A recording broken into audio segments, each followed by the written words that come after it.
Kim Dokja adalah seorang karyawan kontrak biasa. Dia memiliki hobi suka membaca web novel yang berjudul Cara Bertahan Hidup Saat Dunia Kiamat sejak duduk di kelas 3 SMP.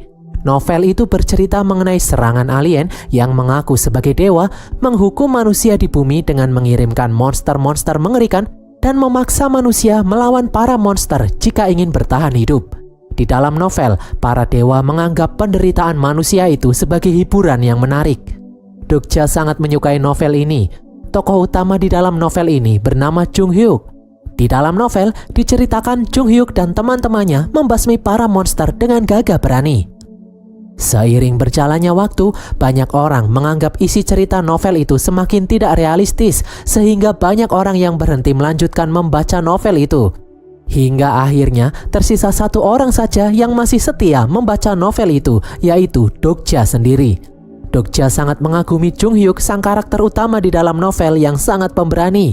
Dokja berharap dia bisa seperti Jung Hyuk karena dia sendiri adalah orang yang pengecut. Dulu ketika dia berada di bangku SMA, Dokja tidak mampu melawan para pembuli yang selalu membuli dirinya.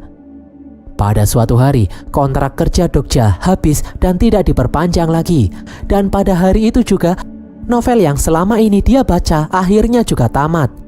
Di episode terakhir novel itu, diceritakan akhirnya Jung Hyuk berhasil mengalahkan semua monster. Namun, hanya dia sendirian yang berhasil selamat, semua orang sudah mati. Dokja pun kecewa membaca ending novel itu, dia tidak menyukai akhir cerita yang seperti itu. Dokja pun menulis komentar kepada si penulis novel, menurutnya ending novel itu sangat jelek. Dokja kemudian pulang naik kereta. Dia melihat seorang anak kecil yang membawa kotak berisi koloni semut. Di sini Dokja bertemu rekan kerjanya yang bernama Sang Ah. Ternyata kontrak kerja Sang Ah juga habis sama seperti Dokja. Dokja kemudian berdiri memberikan tempat duduknya kepada seorang nenek karena kasihan. Tiba-tiba atasan Dokja dan Sang Ah yang bernama Pak Han datang menyapa. Pak Han mencoba merayu Sang Ah, namun Sang Ah langsung menghindar. Sang Ah berbohong berkata kalau dia sudah ada janji untuk pergi ke suatu tempat bersama Dokja.